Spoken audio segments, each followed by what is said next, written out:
Boa tarde a todos e todas. Sejam bem-vindos ao quarto Encontro Nacional de Centros e Museus de Ciências.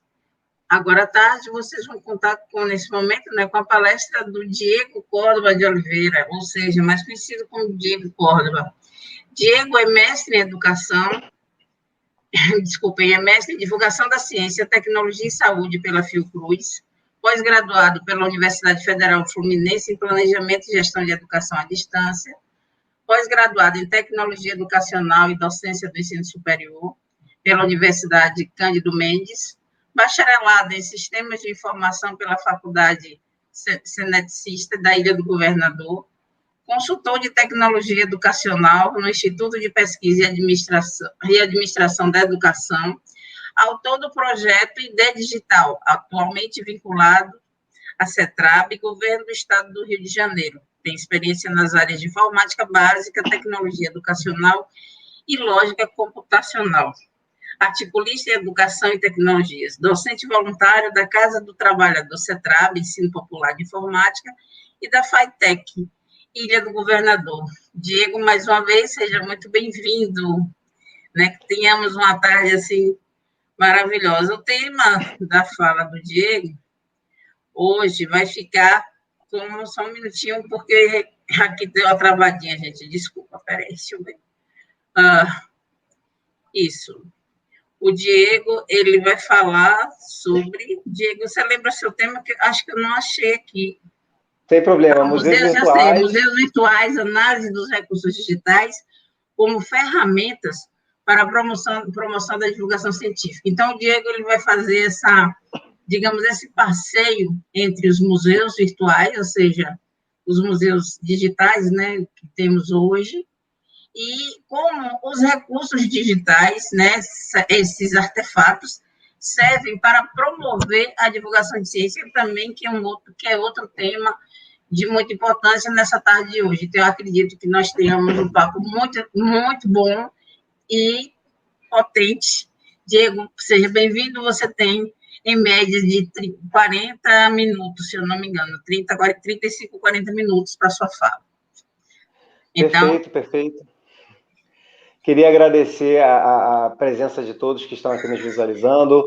Acredito também que eu preciso agradecer a equipe dos intérpretes de Libras, Temos agora o Júnior, que está aqui, nos brindando com a sua tarefa, que é levar mais educação a mais pessoas, levar mais informações a mais pessoas através da acessibilidade. Muitíssimo obrigado a vocês, todos da equipe.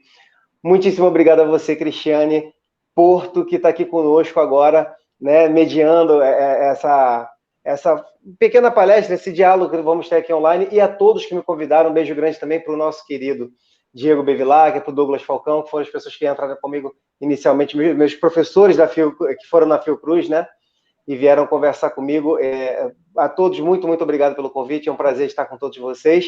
E falar um pouquinho sobre a questão dos museus virtuais. Eu acho que debater virtualidade, debater cultura em termos digitais, hoje é debater cidadania.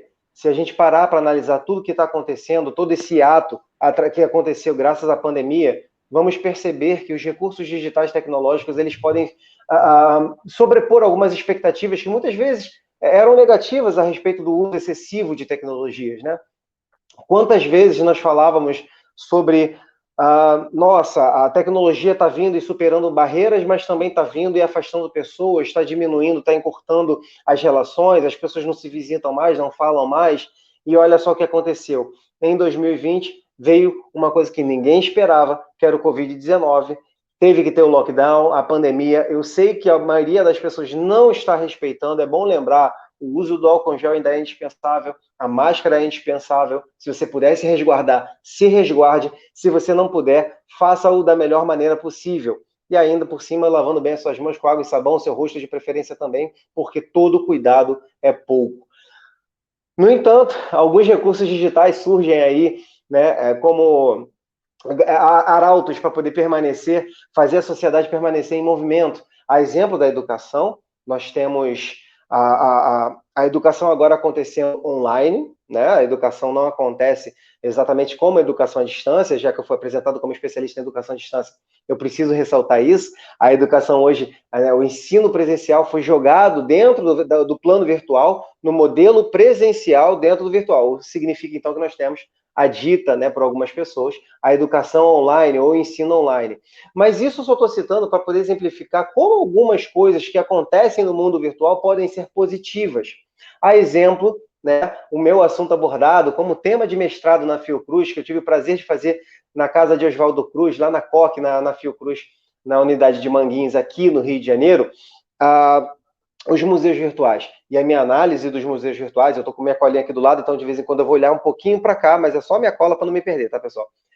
A minha análise dos museus virtuais, ela está sobre os recursos digitais, como ferramenta para a promoção da divulgação científica. Eu não sou alguém, talvez, das pessoas mais estudiosas de divulgação científica que possa falar tão abertamente sobre o assunto, tecnicamente, da teoria da divulgação científica, mas eu tive o prazer de ser orientado e estudar as questões, né, dos museus virtuais com a Luísa Rocha, ela, professora também da COC, ela que vem da Unirio, né, numa parceria junto com a Fiocruz, foi minha orientadora, né, na casa de Oswaldo Cruz para poder debater esse tema, ela como uma especialista em museus virtuais. Fiz parte do grupo de pesquisa dela, inclusive, sobre o tema.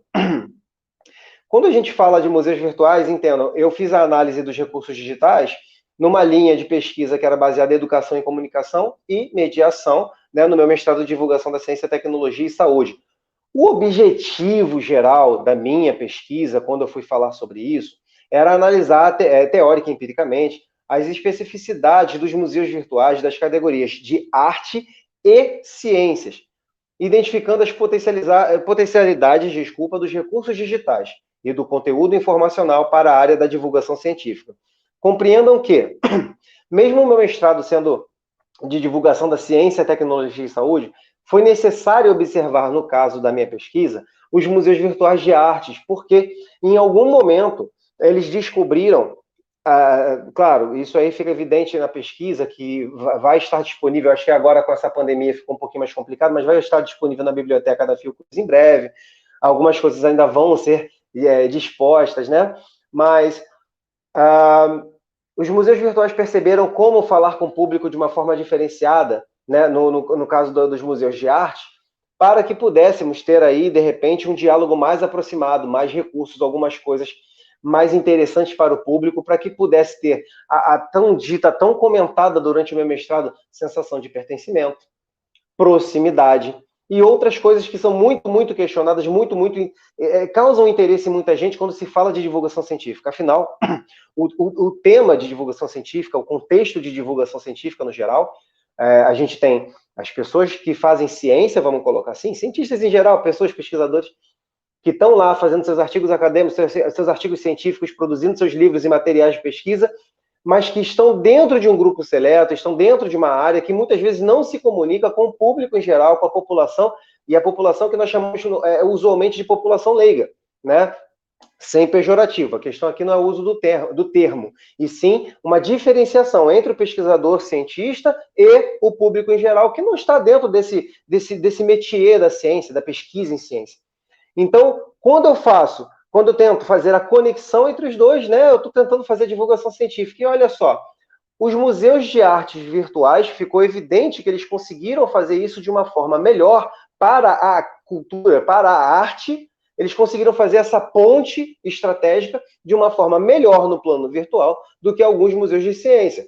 Vale lembrar que eu estudei 3 museus específicos, né, lá de fora, que é o Museu del Prado, da Espanha, o Museu del Prado, que é um museu de arte conceituadíssimo, tem um acervo incrível disponível online. Eu recomendo fortemente que todas as pessoas que estão aqui presentes e que me vejam depois em qualquer gravação vão visitar o Museu Virtual do Museu del Prado. Vale muitíssimo a pena.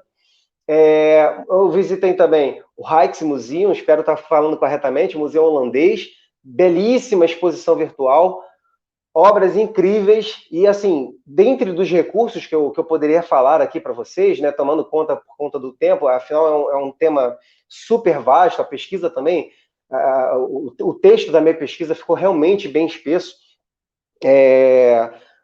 tudo está disponível para download, tudo está disponível para acesso, download de obras de artes com alta qualidade, disponibilizado propositalmente, com direito de imagem aberto, para que as pessoas pudessem fazer parte, que as pessoas pudessem interagir com as obras de artes. Elas têm, inclusive, se não me engano, no Museu del Prado, agora me falha a memória, você pode baixar uma obra de arte, você pode ressignificar isso, você pode fazer uma imagem a partir de um tênis com aquela obra de arte, né? Então você pode produzir o que seria um tênis com aquela obra de arte, você pode fazer uma caneca diferente, né? Vou ver se eu tenho um exemplo aqui, né? Olha só, eu estou aqui bem próximo de mim, eu tinha deixado, né, no esquema aqui, mas o que acontece? Ó, isso aqui é uma caneca que quem jogou, quem é da cultura geek, quem gosta de games, vai reconhecer do jogo Super Mario. Um dia alguém pegou um símbolo que tem do Super Mario, daquelas caixinhas que ele tinha que apertar para poder sair umas moedas, sair algumas coisas, e fez uma caneca. Você pode fazer a mesma coisa com as obras de arte do Museu del Prado, com o Rijksmuseum. A diferença é que, por exemplo, o Rijksmuseum, ele disponibiliza, inclusive, um estúdio próprio, né? Ele disponibiliza um estúdio próprio para você pegar as obras de arte dele e editar já no site e fazer alguma coisa que você considere útil, interessante, maravilhoso, para poder fazer o quê? Para fazer a obra de arte circular, estar na boca do povo, você ter a sensação de pertencimento e aproximar as pessoas.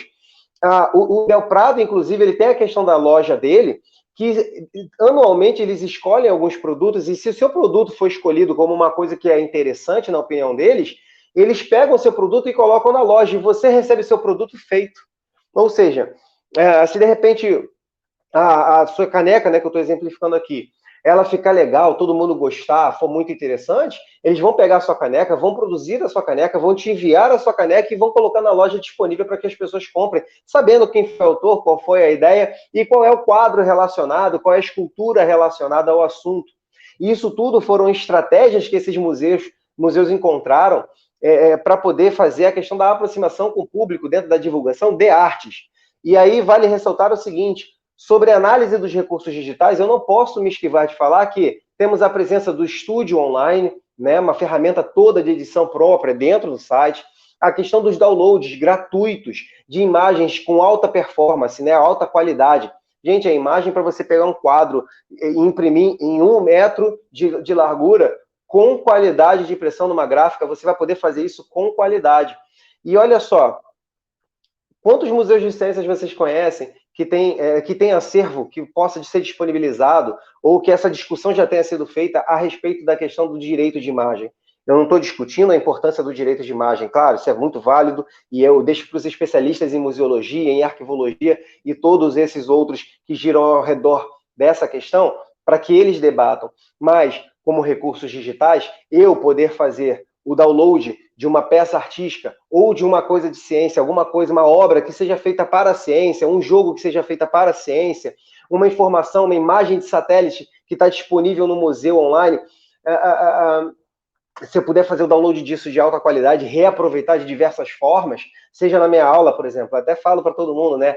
Além de voluntário, além de consultor de tecnologia educacional lá no Instituto de Pesquisa e Administração da Educação, eu sou também professor, e agora estou, né, na Escola EDEL, na Ilha do Governador, como professor de tecnologia educacional, buscando ali promover, além da aula de informática, o ensino de tecnologia para promover a cidadania digital. Eu que estou até reescrevendo o projeto para a escola para ser aplicado em 2021, a partir de tudo que está acontecendo nesse ano.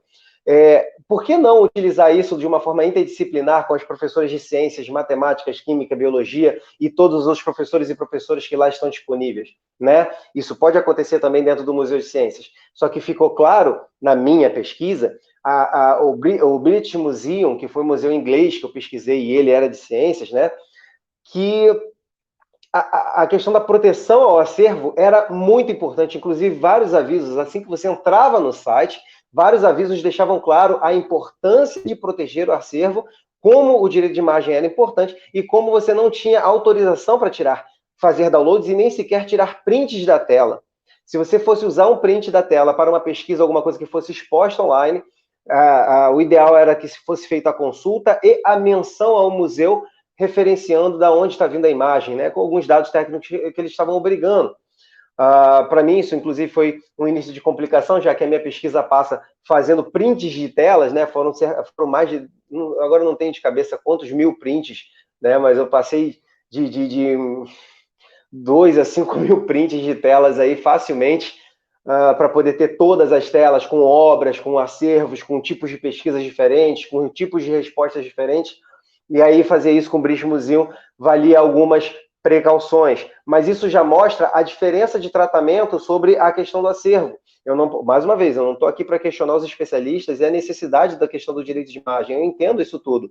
Só que se você disponibiliza de uma outra forma, se você abre mão de uma outra forma, se você tem material, às vezes a questão não é querer fazer, e sim poder fazer. Se você tem esse material para disponibilizar o conteúdo, isso pode causar aí um fortalecimento nessa relação com o público, porque se tem uma coisa que eu já sabia e fica ainda mais evidente com a minha pesquisa, é que um foco muito importante que se tem quando se faz qualquer coisa digital, né, é a interação, pois a interação causa o engajamento. Se eu entro num site e não tenho nada para fazer ali, eu leio e saio.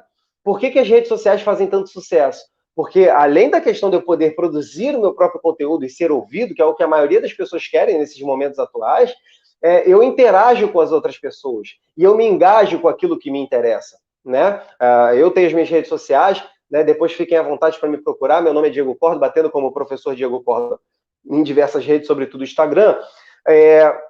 Eu tenho a preocupação em promover conteúdos que possam gerar engajamentos. Por exemplo, eu faço publicações no Instagram que as pessoas possam salvar, as pessoas possam compartilhar, que seja interessante para elas, já que eu trabalho lá profissionalmente. Então, a mesma coisa precisa acontecer para essa ótica ser válida, né? Que os recursos digitais nos museus virtuais atinjam o seu propósito, que é aumentar o engajamento e assim também fortalecer a corrente da divulgação científica, sobretudo com foco no plano virtual. Entendam, eu estou falando tudo isso que foi pesquisado, tudo isso que foi identificado, com foco no plano virtual, né? É lógico que o museu aberto é outra dinâmica, e acima de tudo, o museu virtual ele não tem por objetivo, e nem se apresenta isso na pesquisa em momento algum, substituir a presença física, né? É como uma visita em zoológico, né? Eu posso visitar o zoológico virtualmente, ver as maravilhas que lá estão, mas sentir o cheiro do animal, sentir a presença do animal, isso é insubstituível, né? Eu costumo brincar que eu tive até uma experiência, por isso que eu cito essa questão do zoológico. Toda vez que eu assistia National Geographic e Discovery Channel na televisão, eu achava assim, leão, se um leão vier, eu faço e aconteço, porque não sei das quantas. O dia que eu visitei um zoológico, eu vi um animal daquele de perto, que ele só passou do meu lado, eu falei assim, se isso sair da grade, eu estou morto. Não tem chance, eu não tenho o que fazer, eu não tenho nível para competir com aquilo ali. Então, assim, a presença física, a experiência, ou como algumas pessoas gostam de falar, a experienciação do ato, experimentar o ato, é diferenciado. E é uma proposta de estudar um museu virtual, o apoio a se fazer mais museus virtuais, sobretudo no Brasil, com as dinâmicas que já se fazem lá fora, não é objetivo de substituir a peça física, o acervo físico, a experiência de visitar o ambiente físico. Não é isso, a questão não é contra o presencial, a questão é um somatório de forças, você alcançar ainda mais distâncias. Pensem, por exemplo, uma coisa que se apresenta na minha pesquisa, eu estou com o meu museu virtual aqui no Rio de Janeiro, por exemplo, eu posso contar que turmas dentro do Acre, no norte do país, em regiões do Nordeste, em regiões do Sul ou do Centro-Oeste, vão poder, mesmo escolas que tenham mínimas condições de acesso tecnológico, é óbvio que a gente tem que lembrar disso, das desigualdades sociais, das desigualdades de acesso, mas as escolas que tenham esses acessos poderão mais facilmente conhecer as minhas obras, os meus acervos, os meus interesses, as minhas pesquisas, se eu estiver no plano virtual e, sobretudo, com esses recursos digitais disponibilizados, muito mais facilmente do que se elas tiverem que se trasladar em longas distâncias. Eu quero deixar claro que eu não estou falando aqui sobre a questão da regionalidade do tipo assim, as pessoas têm que vir para o Rio, ou para São Paulo, ou para Brasília. Não.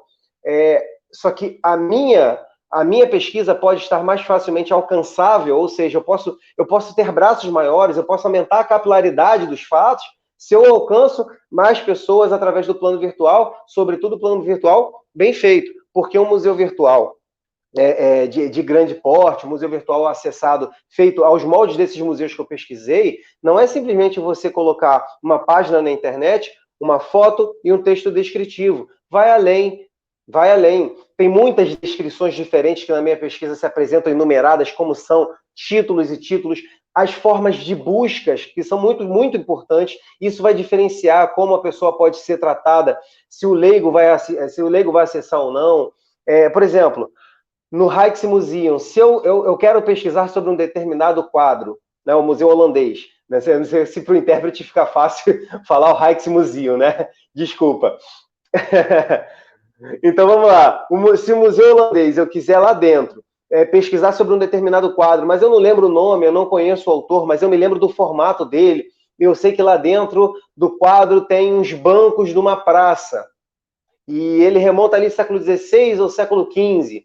Eu consigo, no Rijksmuseum, pesquisar por objetos dentro do quadro, porque isso também está descrito na imagem, né? Eu consigo pesquisar, por exemplo, por cores. Esses museus virtuais me disponibilizam, na pesquisa, paletas de cores, para que esse tom aqui, eu estou pesquisando por esse tom aqui. Eu posso usar isso... eu não sei se a minha imagem está funcionando aí, eu vou pedir para alguém me sinalizar aqui, porque congelou aqui ao lado o rapaz que está trabalhando como intérprete. Mas seguindo aqui, tá ok? Tá ok? Então vamos ok. Deixa eu ver aqui se está ok. Tá ok, beleza, beleza. Então vamos lá, pessoal. Peço desculpas aí pela questão se tiver congelado alguma coisa extra, né? Sobretudo o trabalho do pessoal da linguagem de sinais, mas seguindo aqui. Então, se eu quiser pesquisar, no caso, não só por objetos, mas por cor, posso usar por fim de decorações, por exemplo, eu tenho uma casa com paredes brancas e eu tenho aqui alguns tons de cinza, alguns tons e algumas coisas pontuadas em verde. Eu preciso de um quadro que seja num tom sépia para fazer alguma coisa assim. Não sei, eu não sei porque eu posso querer, mas eu posso ter uma pessoa que tenha essa demanda e parece besteira, mas é mais uma pessoa que vai falar do assunto, é mais uma pessoa que vai levar o assunto a mais pessoas. Isso dentro da pesquisa de arte se apresentou, né? E por que não dentro da pesquisa de ciência? Por que não a gente pode fazer isso? Eu sei que tem trabalhos sendo feitos maravilhosos, sobretudo no prisma histórico da coisa, né? De mostrar como já foi, como era e como é. Agora, o uso dos recursos digitais se mostram mais interessantes, mais bem explorados, vamos deixar assim, pelo pessoal da divulgação de artes nos museus de artes virtuais. Opa, temos mais uma colega aqui que vai trabalhar conosco fazendo a intérprete. Seja bem-vinda. Então, seguindo aqui a minha questão, a minha pesquisa. Falei aqui do objetivo geral, e nos objetivos específicos, né, que foram feitos, eu convido todos, quando puderem, assim que estiver na biblioteca lá da Fiocruz, gostaria de receber o feedback de todos vocês, gente, meu e-mail está lá, seria um prazer.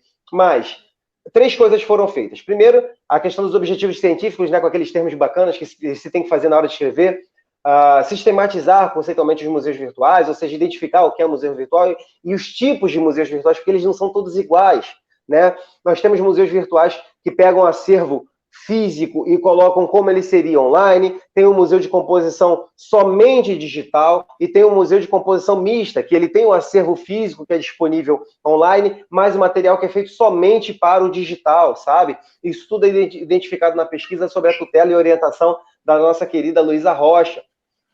Uma outra coisa que foi feita como objetivo dessa pesquisa foi avaliar, através das metodologias desenvolvidas, os recursos digitais de tecnologia da informação dos museus virtuais e o conteúdo informacional disponibilizado em 2 museus de arte e o Museu de Ciências, a exemplo do que eu falei agora, né? A questão dos downloads, a forma de busca, que se mostrou muitíssimo importante. Quanto mais recursos de buscas diferentes, além da questão da palavra-chave, como a gente faz simplesmente buscando o Google, mais você colabora para que o usuário leigo acesse informações técnicas. Isso é muito importante, porque nem todo mundo tem o conhecimento técnico para buscar alguma coisa, né? Por exemplo, no Museu de Ciências, tinha muita coisa sobre medicamentos, medicamentos antigos da Inglaterra, e eu não sou da área de biologia, química, muito mais da parte de medicamentos, nunca estudei nada na área de saúde, apesar de ter tido alguma proximidade pessoal. Se você não souber os termos técnicos, você não pesquisa. Você não vai pesquisar se você não souber o nome de um medicamento específico, se você não conhecer um rótulo específico. Mas eu gostaria de pesquisar alguma coisa para entender um pouco mais naquele momento que eu estava ali no museu. Eu gostaria de ter explorado um pouco mais. Não estou falando que é um mau museu ou que é um site ruim. Eu estou dizendo que alguns recursos que existem em outros sites poderiam estar lá também. Tá? A questão toda é que a gente deve lembrar o trabalho que dá também, porque é muito fácil para mim dizer que deveria estar, que poderia estar, mas para você ter um mecanismo de busca plural, aberto, amplo, você precisa ter a descrição do objeto a ser exposto, a descrição do acervo também plural e também ampla. Ou seja, eu não vou usar o exemplo da caneca de novo, me desculpem, eu não posso dizer apenas que eu tenho a caneca amarela do jogo Super Mario. Eu preciso botar várias informações possíveis dessa caneca. Data, formato geométrico, ângulos, quais são todas as cores presentes na caneca, tudo para que, se o usuário pesquisar pela cor amarela, por exemplo, ele consiga encontrar essa caneca, que é um objeto da cor amarela que vai estar disponível no acervo digital. Tá? Então, fazer isso demanda muito trabalho mesmo. Eu compreendo quando não é feito e incentivo para que passe a ser feito. Espero que o Brasil cada vez mais, apesar de todas as tendências que nós conhecemos, eu espero que o Brasil cada vez mais tenha recursos e possibilidades para que nós avancemos nessa disponibilização de conteúdos, museus e afins. Como terceiro item da minha lista de objetivos específicos, que eu não posso deixar de ressaltar, é a análise, né, que eu tive que fazer dos resultados dessa pesquisa, identificando o potencial dos recursos digitais, que eu já estou comentando com todos vocês, e do conteúdo informacional dos museus virtuais para a área da divulgação científica, sempre com esse foco, né, pessoal, da divulgação científica. Mas, sobretudo, eu fiz uma questão assim, tipo, isso aqui é legal, isso aqui tá bacana, isso aqui é muito bacana, eu tive essa sensação quando eu experimentei. Então tem esse quesinho, pessoal, em algumas falas de conclusão, né? Que aí, assim, eu venho com muita coisa técnica ao longo do corpo da minha pesquisa. Minha pesquisa que se divide basicamente em 3 partes muito específicas, né? Que é a parte inicial, onde faz a conceituação, desde da questão da virtualidade, a existência de uma cybercultura, os museus virtuais em si, os tipos de museus virtuais, como eles se aplicam. Há também toda a parte técnica da análise desses museus, com fotos, com prints, e foram selecionados alguns prints, até porque senão ia ficar ainda maior do que já estava o trabalho. Então, foram selecionados alguns prints para que elucidasse, ficasse mais claro, vamos colocar assim, né, para facilitar o pessoal dos intérpretes, para que ficasse mais claro a questão do que eu estava tentando dizer, né? Porque, assim, se eu falar para vocês, no canto superior esquerdo da página, onde normalmente tem a logo da homepage, o link não estava ativo naquele momento, o link estava inativo. Aonde deveria ter a página de contatos, naquele momento havia uma abreviedade no contato do site, com simplesmente a utilização de um e-mail exposto de forma digital. Eu sei o que isso significa, minha graduação permite esse diálogo mais técnico, mais rápido, mas não era esse o objetivo da pesquisa, e nem falar dessa forma. Então, eu tentei, num português muito claro, associar com as imagens que eu estava expondo, para dizer que, olha só, todo site que você entrar, quando você acessar no canto superior esquerdo da sua tela, acredito que esteja assim, não sei se está trocado para vocês, eu acho que vai estar aqui, haverá uma logo, né, haverá uma imagem que representa a empresa que você está acessando. Isso vale para qualquer site. Normalmente, essa imagem é o link. Você pode estar em qualquer página interna do site, ou seja, você pode estar em qualquer subpágina. Qualquer subpágina do site que você acessar essa logo e você clicar nessa logo, ela vai remeter diretamente, ou seja, ela vai te redirecionar à página principal do site. Ou seja, estou navegando, me perdi completamente e não quero sair do site, eu quero retornar para algum ponto que eu possa poder voltar a fazer o que eu estava fazendo, porque eu me perdi, fui muito fundo nas pesquisas. Eu posso simplesmente clicar na home. E isso é uma questão de acessibilidade digital, né? Tem vários órgãos que fazem isso ao longo do mundo, a B2W, por exemplo, mundialmente, a W3C, W3C, se eu não estiver equivocado agora, me perdoem que vai falhar a memória, mas existe isso mundialmente, existe isso no Brasil, inclusive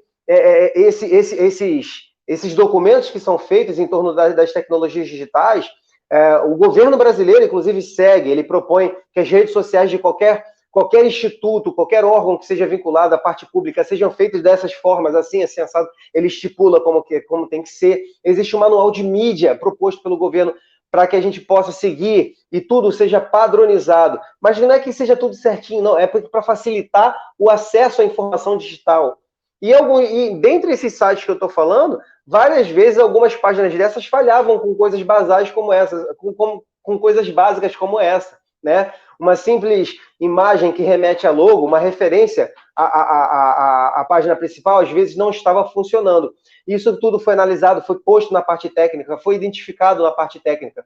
Não só as ferramentas como as ferramentas de download e busca, que, sem sombra de dúvidas, roubaram a cena da questão da análise dos museus virtuais, mas também, desculpa, essa parte sobre a estrutura dos websites, né? Vale ressaltar que o museu virtual ele está sendo proposto como um website. Então, como website, ele tem que ser avaliado, criterizado, identificado, e isso foi feito na minha pesquisa também, tá bom? Alguns de vocês talvez estejam se perguntando o porquê, né? Uma pergunta um tanto corriqueira para mim, o porquê foi analisado os museus virtuais estrangeiros, ou seja, não foi feito nenhum brasileiro. No início da minha pesquisa, ia ser feito um museu virtual brasileiro, né? Eu não vou citar o nome aqui agora, mas além de eu não ter conseguido, já que ele tinha parte física, eu não consegui acesso à parte física dele, porque na época ele estava em reforma, teve seus problemas e tudo mais, né? Tinha a questão do acervo também, o acervo não era tão espesso quanto, de repente, seria necessário para essa pesquisa, para esse tipo de comparação, e aí isso foi sendo identificado dentro das páginas brasileiras. Ainda assim, como eu também estava sob a orientação da Luísa Rocha, ela tem pesquisas já realizadas com alguns outros museus virtuais.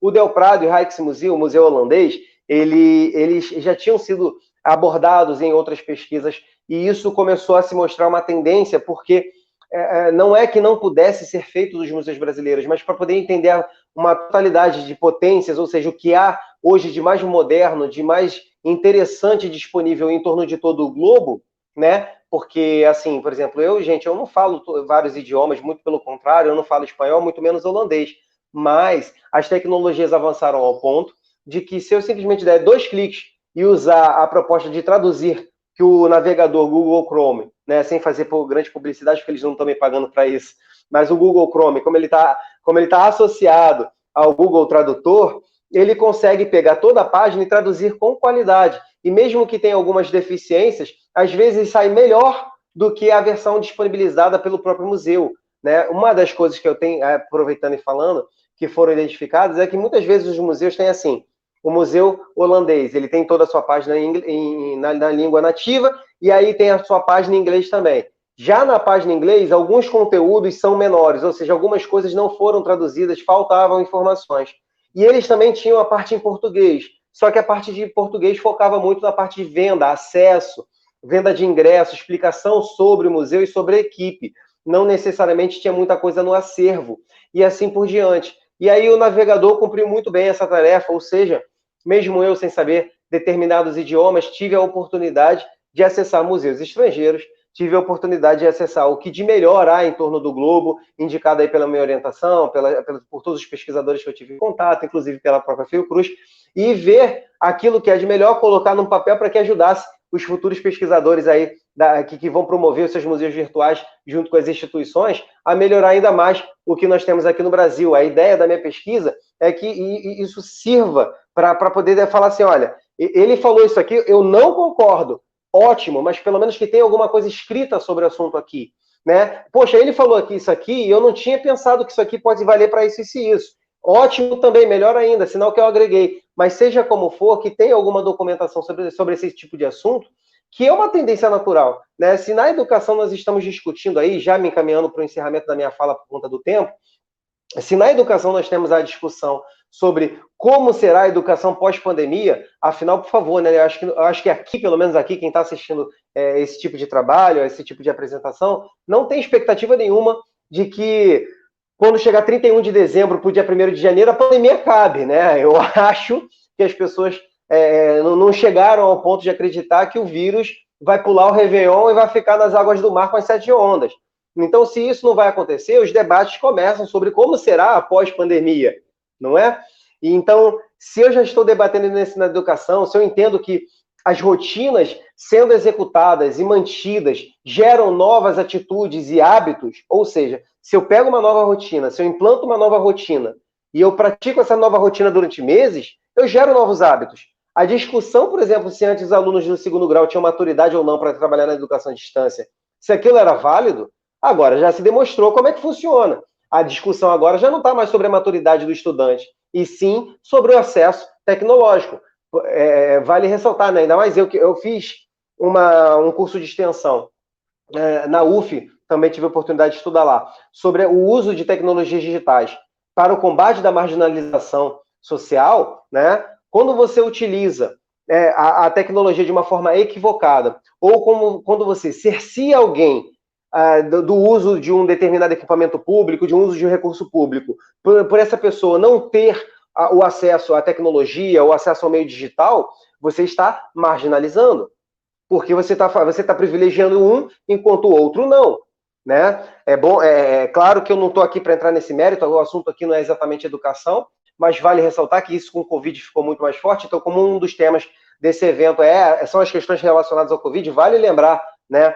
Eu tenho a opção de parar um país inteiro, a educação de um país inteiro, ou manter e tentar batalhar para que o máximo de pessoas possíveis tenham acesso. Mas vale lembrar que todas as pessoas não terão acesso. Então, isso é uma discussão que tem que acontecer daqui para frente, sempre que for possível.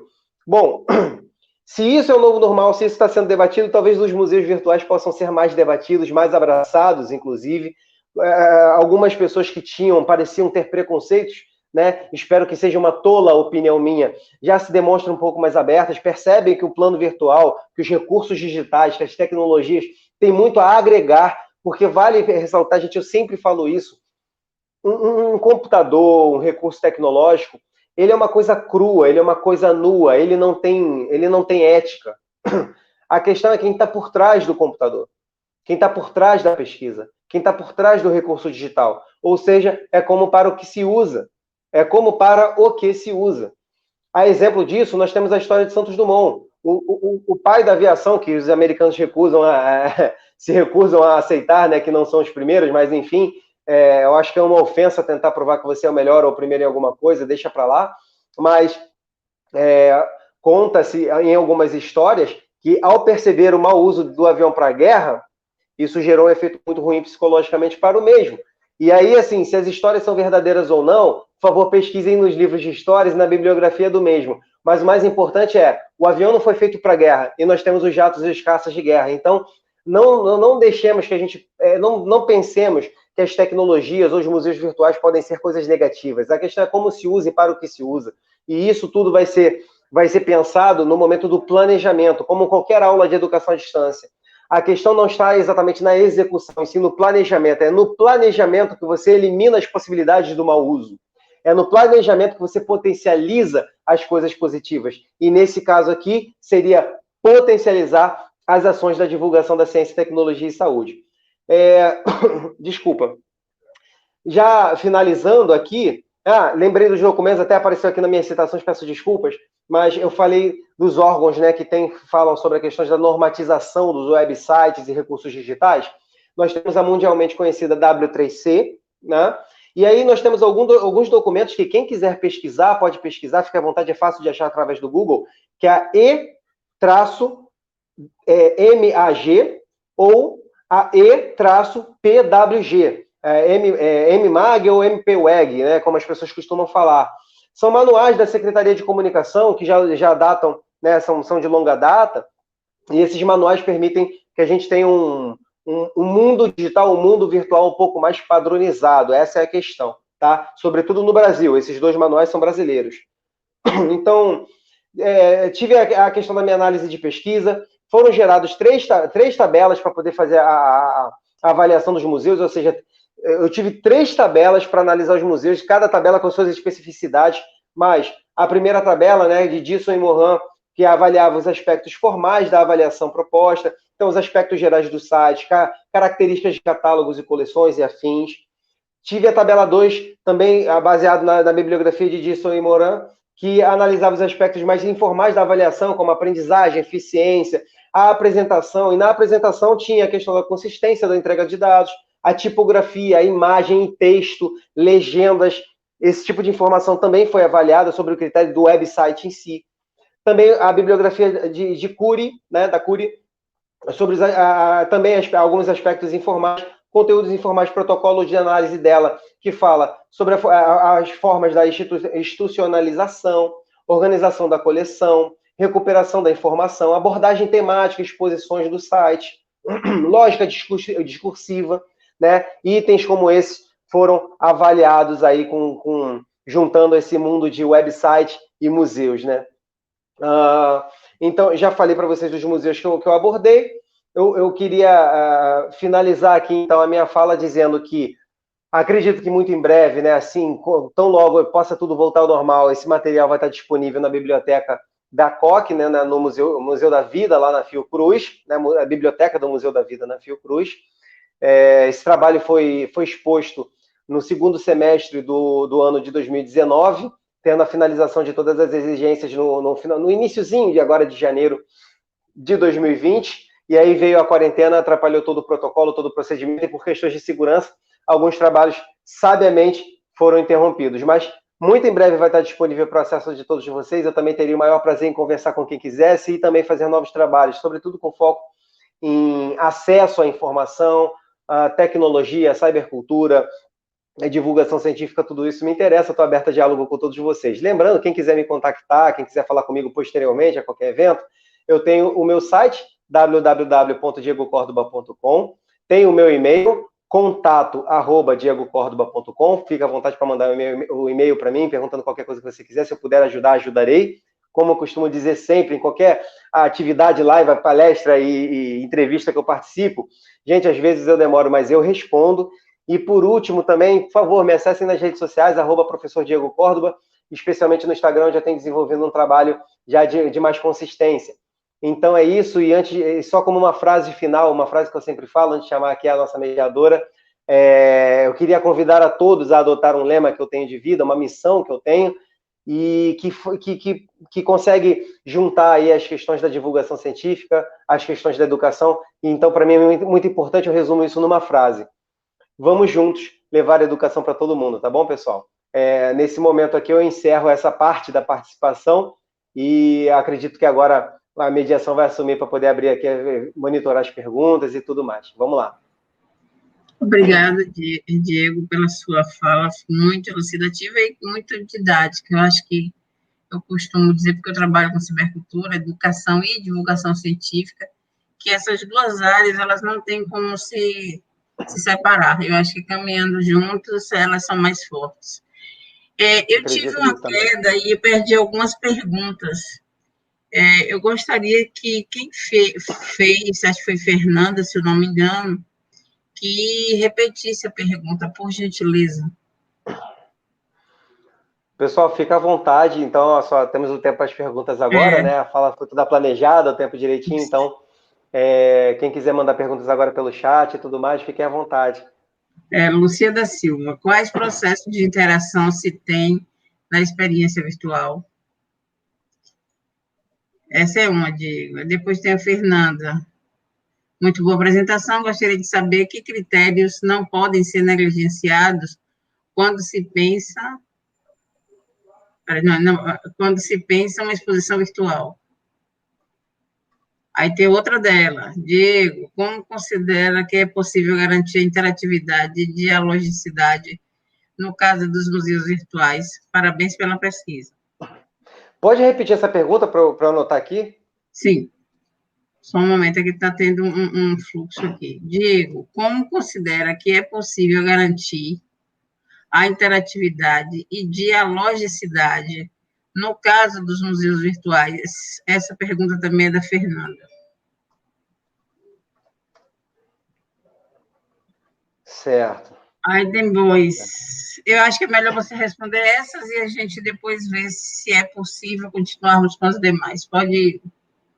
Fique à vontade. Perfeito, perfeito. Começando então de trás para frente, assim fica mais fácil. A questão de garantir a interatividade, né, e o diálogo, vou falar uma palavra aqui menos bonita, porque eu estou no objetivo aqui de facilitar os nossos colegas que estão interpretando a linguagem brasileira de sinais. Para poder fazer a interatividade e o diálogo, gente, olha, primeira questão é no caso, Brasil, a gente sabe as questões de demanda e tamanhos de equipes, né? A gente sabe muito bem que os museus brasileiros, especialmente os museus de ordem pública, não gozam dos maiores orçamentos conhecidos no mundo, o que também não permite que tenhamos as maiores equipes.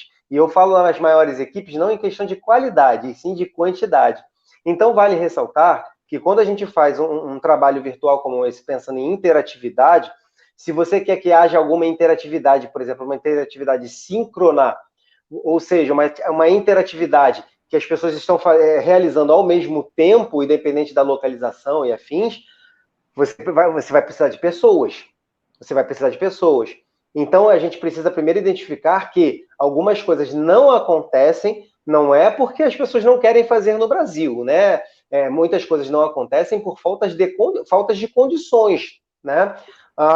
Mas para poder garantir isso, de uma forma como eu vi nos museus, nas pesquisas, a ideia, por exemplo, das pessoas poderem baixar os seus materiais e ressignificar os seus materiais baixados, eu achei super interessante. Sobretudo, por exemplo, porque esses museus já colocam disponível na hora do download ou na hora que você está acessando o site, a página da obra de arte, por exemplo, a opção de você compartilhar e já com o script para que aconteça o seguinte, ó, acessei o quadro da verdade nua, né, a verdade saindo do poço. Acessei o quadro, cliquei para compartilhar no Instagram. Automaticamente já vai abrir o meu Instagram, se qualquer coisa eu vou precisar de uma senha, né? Vou abrir o Instagram no computador. Vai aparecer o quadro já, pronto para você compartilhar como uma imagem publicada por você, tá bom? E um texto prévio, se você quiser usar, se você quiser mudar, mas identificando que você está compartilhando aquilo ali do museu, com uma hashtag bacana, o que faz com que as pessoas se acostumem aos poucos, no caso lá já está mais solidificado, a gente tem que lembrar também que a cultura europeia de uso do material de cultura é diferente, né? Mas isso tudo já é facilitado. Eu dou um clique, eu já tenho tudo isso pronto, né? Então, garante essa questão da interação. As hashtags bem utilizadas, com a imagem de alta qualidade, vão garantir um pouco mais de engajamento, porque um vai ver do outro. Porque a pessoa que publica com aquela hashtag também costuma receber pelas redes sociais as imagens referentes àquela hashtag que ele mesmo publicou, porque as redes sociais entendem que se eu falo desse determinado assunto, eu me interesso pelo assunto. Então, elas expõem para mim aquilo que eu busco. Isso fica muito claro, por exemplo, no YouTube, né? Eu que não sou muito fã, necessariamente, do algoritmo do YouTube, tenho que entender que o YouTube ele faz isso brilhantemente. Se eu acesso 2 vídeos de um determinado assunto e saio, na próxima vez que eu abrir o YouTube, ele vai deixar os vídeos similares ali disponíveis para mim. Pensando nessa dinâmica, por exemplo, a boa utilização, a constante utilização de redes sociais, mas redes sociais populares, tá, gente? A gente tem que entender que o Twitter no Brasil ele tem uma pegada diferente do que o Facebook alcança. Eu mesmo não sou a pessoa mais fã do Facebook, né? Eu gosto muito mais do Instagram, eu tô monitorando, estou muito de olho no TikTok, o que o TikTok vai se tornar. As pessoas que estão migrando agora, voltando para o Tumblr, porque estão irritadas com algumas coisas que estavam acontecendo no Twitter e possibilidades de coisas que estão acontecendo para os criadores de conteúdo no Instagram. Então, assim, analisando isso tudo, mas eu tenho que entender que uma determinada parcela significativa da população estão em redes sociais que não necessariamente eu uso ou gosto. Então, se eu quero expor um conteúdo, eu tenho que estar lá também.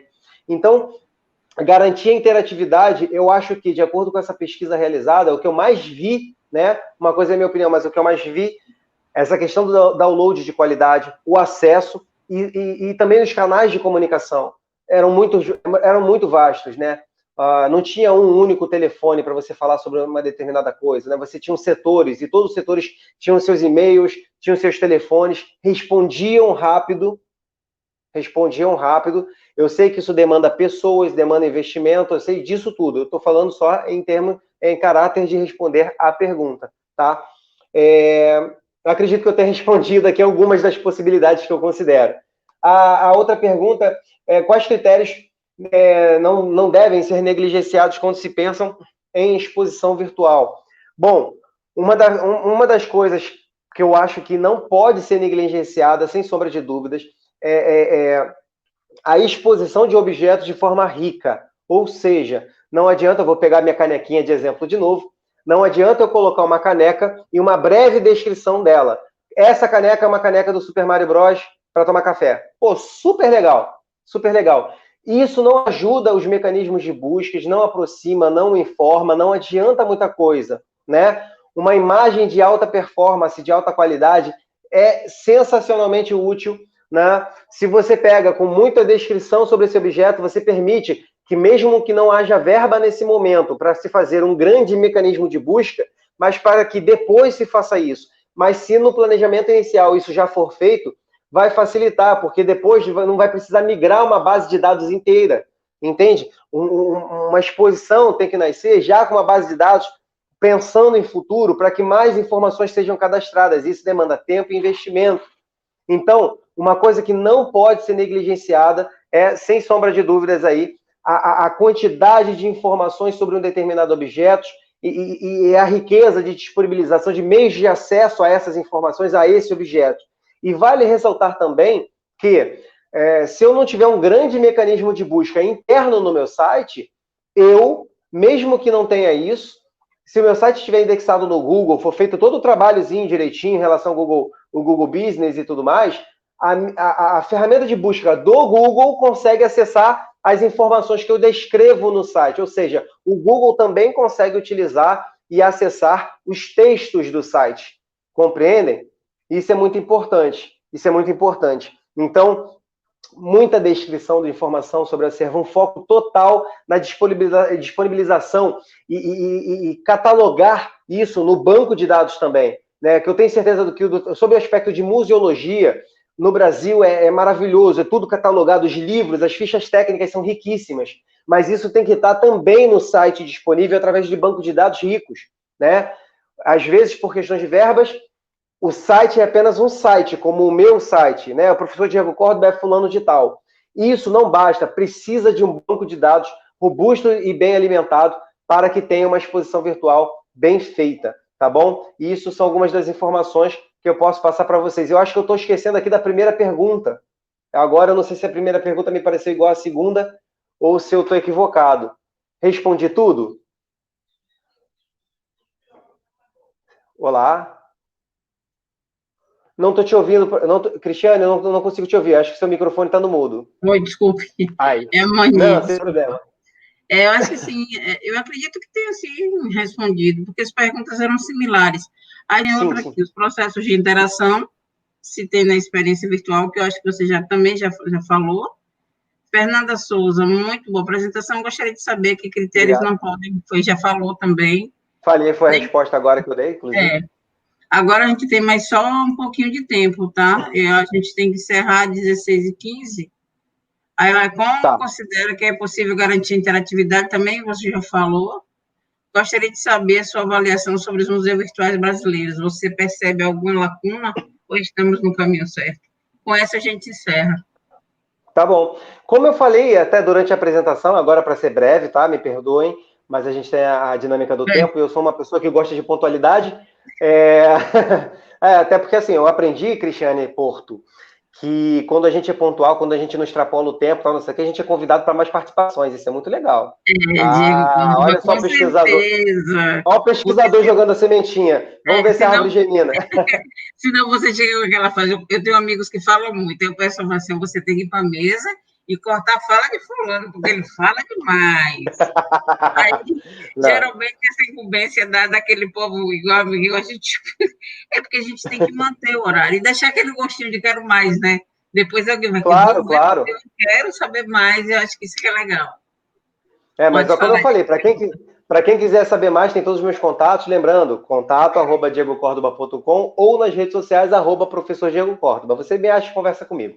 Mas, respondendo a pergunta sobre os museus virtuais brasileiros, e aí já não me alongando, eu falei durante a apresentação que nós temos algumas dificuldades nos museus virtuais brasileiros, né? Sobretudo a sua composição e disponibilização de verba para a produção do mesmo.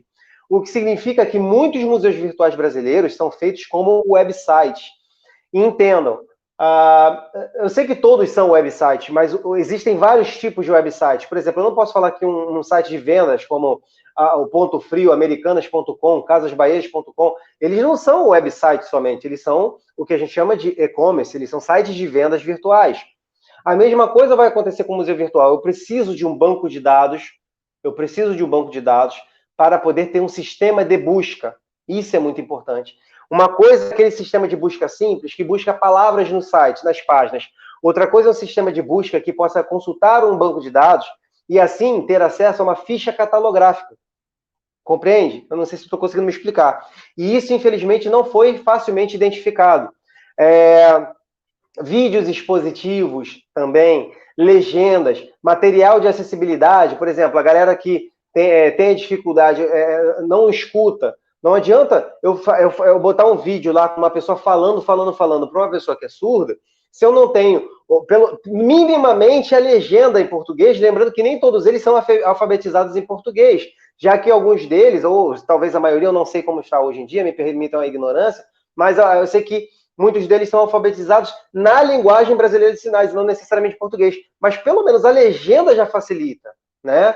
E aí, assim, alguns sites nossos têm o vídeo lá colocado, com a palavra, de repente, do autor de uma obra ou do curador do museu, mas, assim, falou e saiu, e não tem grandes explicações, a descrição não está tão extensa assim. Né? Eu fui convidado a avaliar um museu virtual brasileiro no ramo da educação, e eu falei assim, bem recentemente, já em termos de consultoria, eu falei, pessoal, que se vocês gastarem dinheiro para produzir assim, aí eu abri alguns outros museus virtuais e falei, vocês não vão chegar nesse nível aqui com facilidade, vão ter que gastar um dinheiro de novo.